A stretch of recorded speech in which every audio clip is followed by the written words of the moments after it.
Goeiemôre. Ek vertrou dat dit met jou baie goed gaan. Dat jy die guns en die seën van die Here hierdie afgelope week geniet het. God is goed. Sy beskerming, sy genade en sy liefde is so omvangryk. Daarom is dit die gebed van my hart dat die vrede en die guns van die Here op jou lewe elke dag sal rus. Die lewe se pad is nie altyd gelyk nie. Dit kronkel baie keer deur valleie van pyn, oor die berge van uitdagings, en soms vat dit ons selfs deur die woestyn van onsekerheid.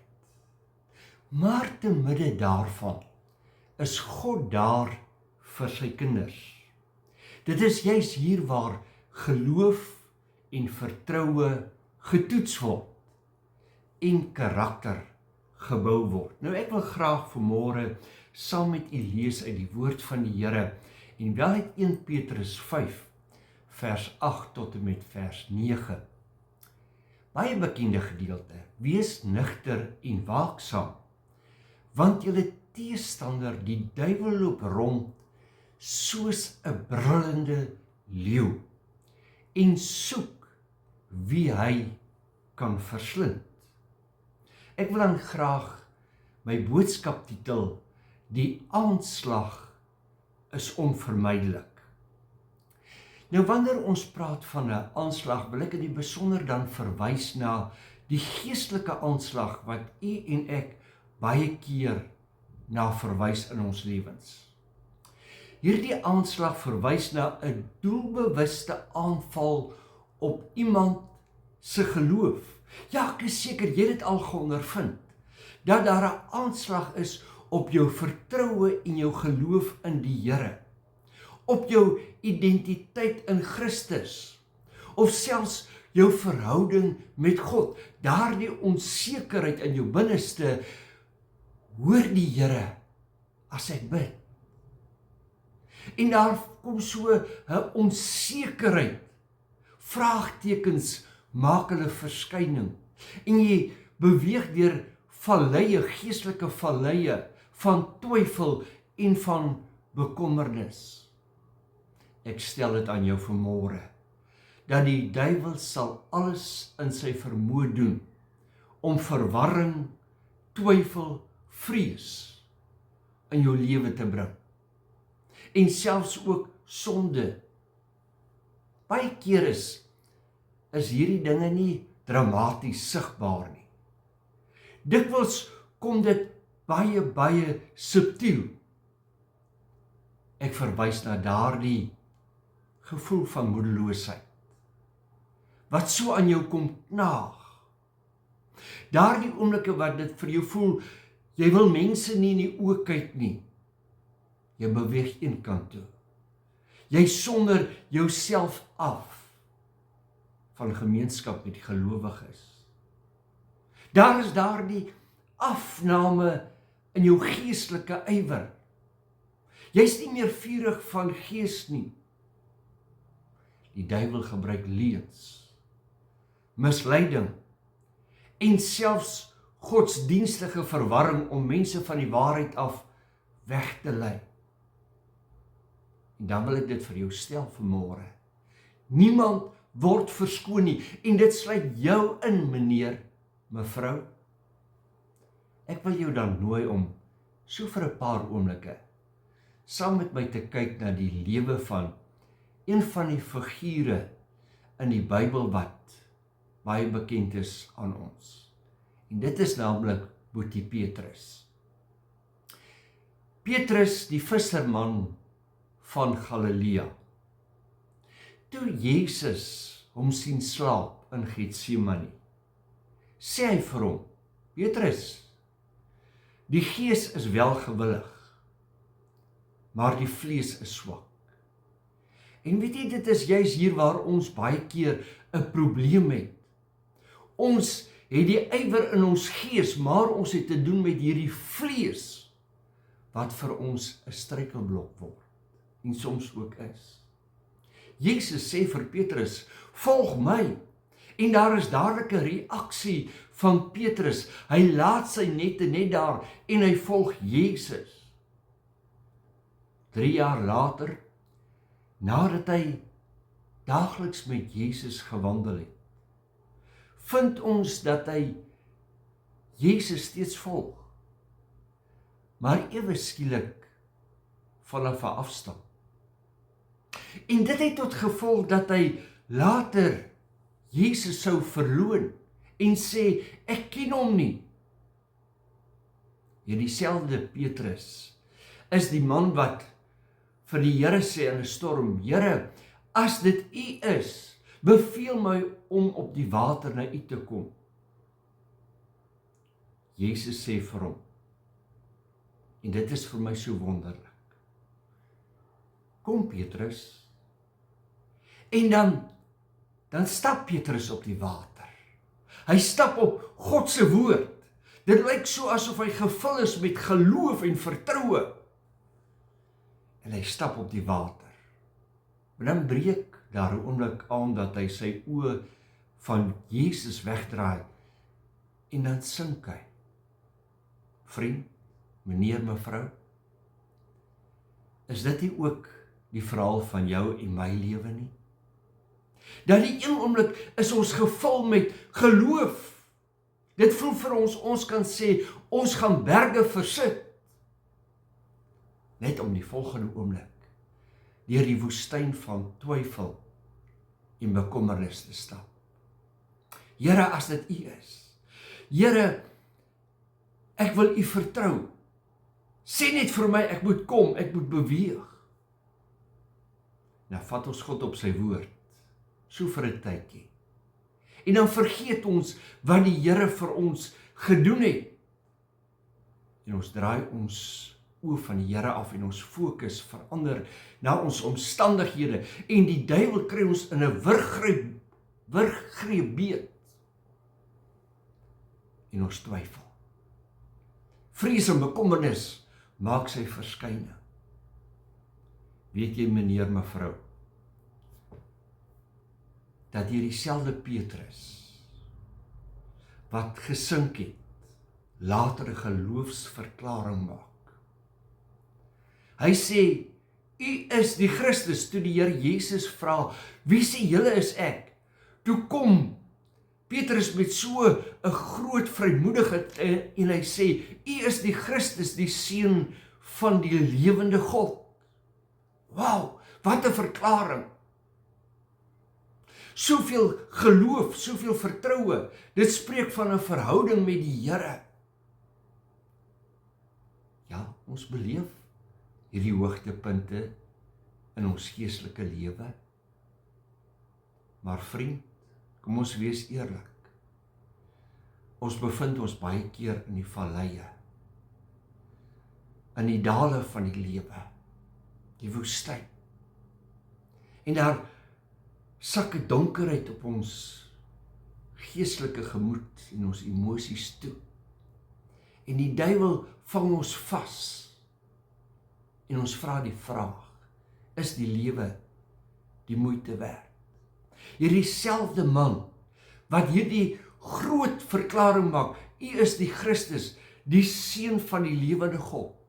Lees ons in Matteus 16:16, 5 verse later, waar hy Jesus op en neer, in so mate, dat Jesus hom die Satan noem. Hoor mooi wat sê die woord van die Here. Maar hy het omgedraai, en hy het vir Petrus gesê, dis nou omdat hy Jesus geopeneer het, gaan weg agter my Satan, jy is vir my 'n struikelblok, omdat jy nie die dinge van God bedink nie. Waaroor gaan dit? Jy bedink nie die dinge van die Here nie. Jou fokus het verander, maar die dinge van die mense. En soms kom omstandighede en dit kom staan voor jou en my en dit skree vir ons, dit praat met ons. En ons word vasgevang in skielike bekommernis en twyfel. Daar is 'n stryd, 'n daaglikse stryd waarmee ons gekonfronteer word. Dink jy vir een oomblik die duiwel is tevrede dat jy die Here dien? Is jy vir een oomblik verseker van die feit dat die duiwel tevrede is dat God sy guns oor jou lewe wil gebied? Nee, vriend. Nee. Hy sal alles in sy vermoë doen om jou te laat struikel.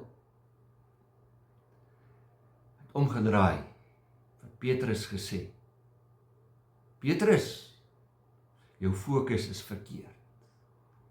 Jy is nou 'n instrument in die hand van die vyand, van die duiwel. Dit is waarom ek my soms met Petrus kan vereenselwig. Petrus, volg my. En dan volg hy Jesus. En tog laat Petrus sekere dinge toe in sy lewe, dat die afstand tussen hom en Jesus groter word. En weet jy, as daar afstand tussen jou en die Here kom, is die moontlikheid groot daar, dat een of ander tyd jy hom gaan verloor. Dat jy gaan twyfel, dat as jy nie in sy direkte teenwoordigheid is nie, dat die vyand inspraak in jou lewe gaan gee, en dat jy heel moontlik na hom gaan luister. Petrus, hierdie geloofsman, stap op die water, totdat hy sy oë van die Here afhaal, en dan sink hy. Hy maak hierdie geloofsverklaring, U is die Christus, net om 'n rukkie later met die Here te redeneer. Ja, sy lewe getuig van groot hoogtepunte, maar tog was daar ook die intense laagtepunte. Die hart is so gewillig, maar die vlees is swak. Nou kom hierdie man en ek kom sê vir jou en vir my, ek het 'n boodskap. Ek wil vir jou sê, wees nugter en waaksaam. Hoekom, Petrus? Want julle teestander, ja, daar is 'n teestander. Wie is hierdie teestander? Die duiwel. En hy loop rond soos 'n brullende leeu en soek wie hy kan verslind. Wees gewaarsku, hy het jou in sy vizier. Johannes 10 vers 10, hy kom te steel, te slag en te verwoes. Hy wil jou besteel van dit wat God vir jou instoor het. Daarom moet jy nugter en waaksaam wees. Wat wil Petrus eintlik vir jou en vir my kom sê?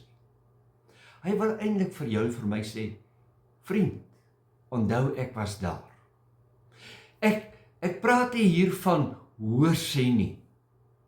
Ek praat nie hiervan omdat ek dink ek is beter as julle nie. Ek praat met jou uit ondervinding uit. Ek praat met jou uit hierdie posisie waar ek gesê, U is werklik die Christus, die Seun van die lewende God. Maar daar was ook die oomblik dat ek Jesus bevraagteken nie. Wat die duiwel my beïnvloed het.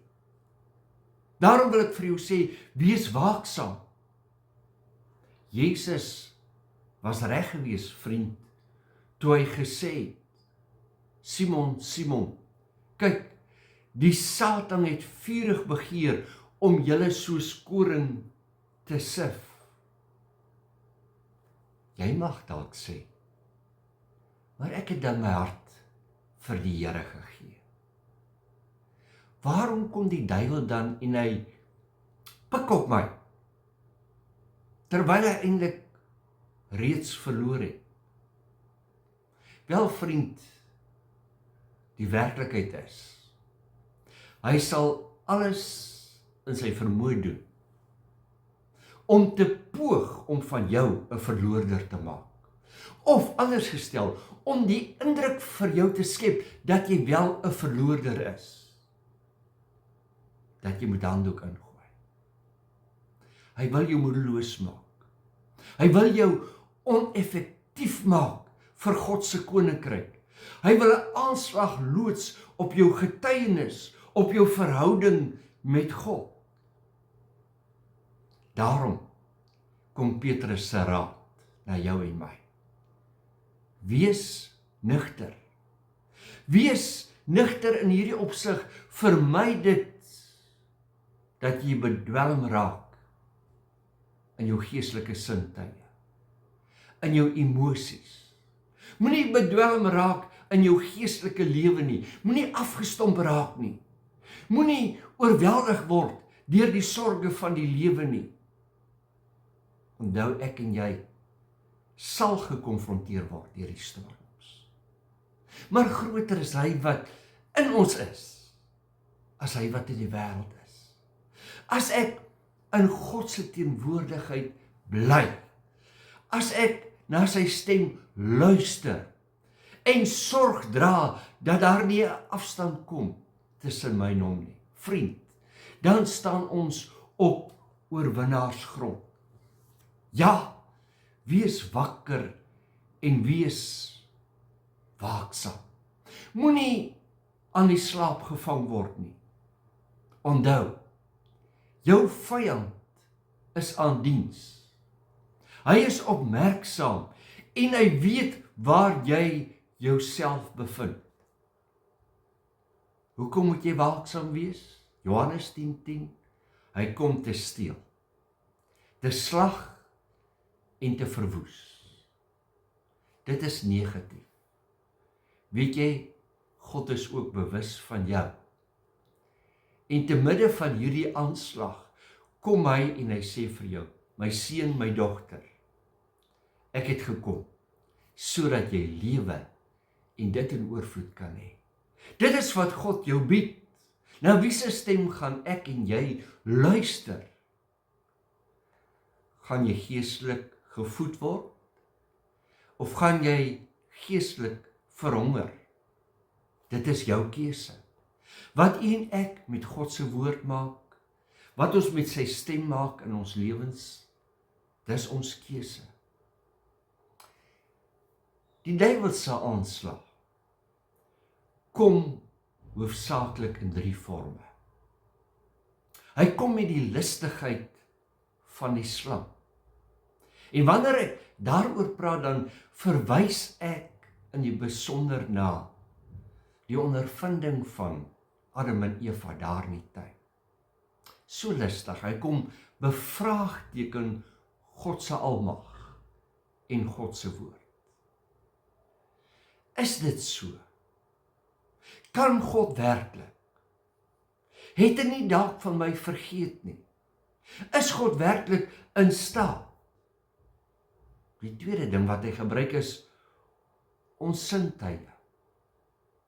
Ja, ons hoor baie keer soveel negatiewe dinge.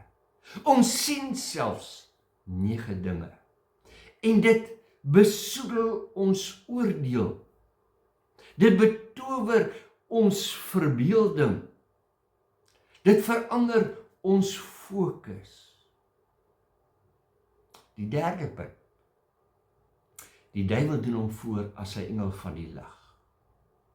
En hy kom verblind jou geestelik.